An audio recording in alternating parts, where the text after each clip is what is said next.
आदर्श शिक्षा निकेतन high school class 10th। मैं आज आपकी हिंदी की मैम शशि मैम आपको आपकी क्षितिज बुक का सेकंड लेसन गद्य खंड का बाल गोविंद भक्त पढ़ाऊंगी, जिसके लेखक हैं राम वृक्ष बेनीपुरी। राम वृक्ष बेनीपुरी जी ने बाल गोविंद भक्त के बारे में लिखा है कि जिन्होंने समाज जो कि उनकी वेशभूषा से वे सन्यासी नहीं लगते थे, जिन्होंने आडंबर और समाज में जो आडंबर है उनका विरोध किया है। तो इन्होंने बाल गोविंद भक्त के बारे में बताया कि एक भौजोले कद के व्यक्ति थे, जिन्होंने जो कि कबीर की पंक्तियों को गाते थे और उन्होंने समाज में जो बुराइयां फैली हुई थी उनके ऊपर कटाक्ष किया है। जब तो जाति से तेली होने पर भी वो बिल्कुल गृहस्थ जीवन में रहते थे और ऐसे लगते थे सन्यासी, परंतु वो सन्यासी से दूर थे।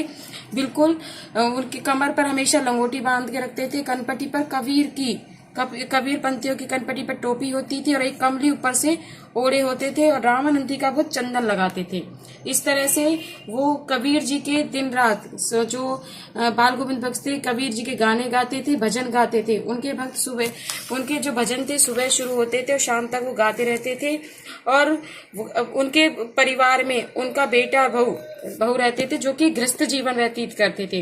खेतों में बाल गोविंद भक्त जी जो थे खेतों में काम करते थे और जो खेत में से जो उनका अनाज होता था उसको कबीर के मठ पर छोड़ आते थे और प्रसाद के रूप में जो मिलता था उसी से प्रसाद रूप में अपने परिवार का पालन पोषण करते थे।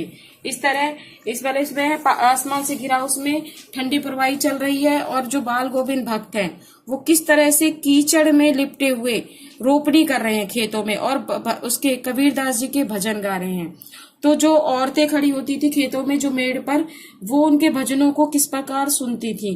फिर भादों की अंधियारी रात होती थी, मूसलाधार वर्षा होती रहती थी, तो भी वो क्या करते थे, बाल गोविंद भक्त भजन गाते थे। वो और उनके साथ जो गांव के लोग भी होते थे वो भी भजन गाते थे। वो खजड़ी बजाते थे और लोग भी उनके पीछे पीछे भजन गाते रहते थे। 30 कोस गंगा के किनारे, गंगा पर वो स्नान करने के लिए जाते थे और घर से ही खाना खाकर जाते थे और शाम को वापस लौटते थे।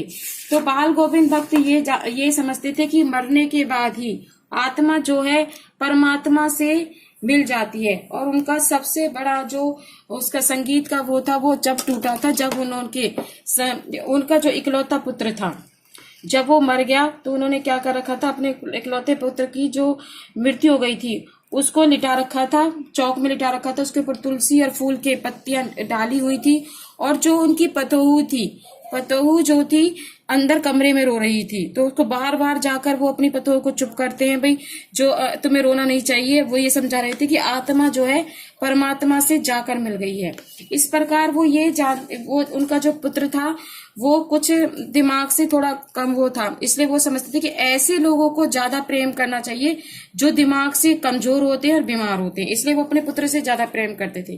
बाद में वो पतोहू जो उनकी पुत्र की पत्नी थी उसी के हाथों से अब उसके अपने बेटे का अंतिम संस्कार कराते हैं, उसको अग्नि दिलाते हैं और बाद में वो अपनी पतोहू से कहते हैं कि वो अपने घर वापस चली जाए और उसके घर वालों से कहते हैं कि उसका दूसरा विवाह कर दें।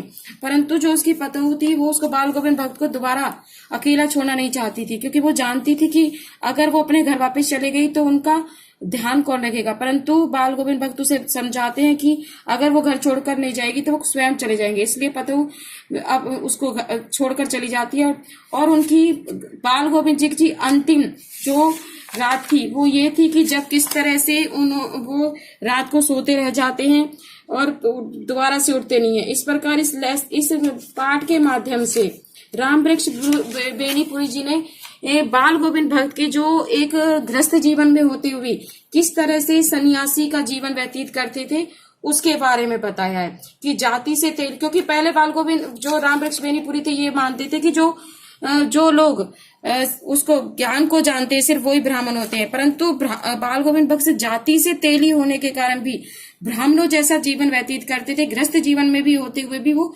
सन्यासी थे।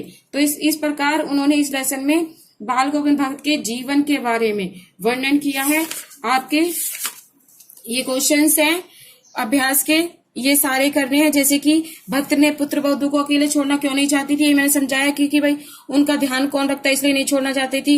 भक्त ने अपने बेटे की मृत्यु पर कैसे भावनाएं व्यक्त की, भाई उन्होंने भजन गाए, अपने बेटे के उसको लाश को जो है उधर लिटा दिया था और उसके ऊपर तुलसी के पत्ते डाल दिए थे और दिया जला दिया था। इस तरह से ये क्वेश्चंस आपको अपनी फेयर कॉपी में करने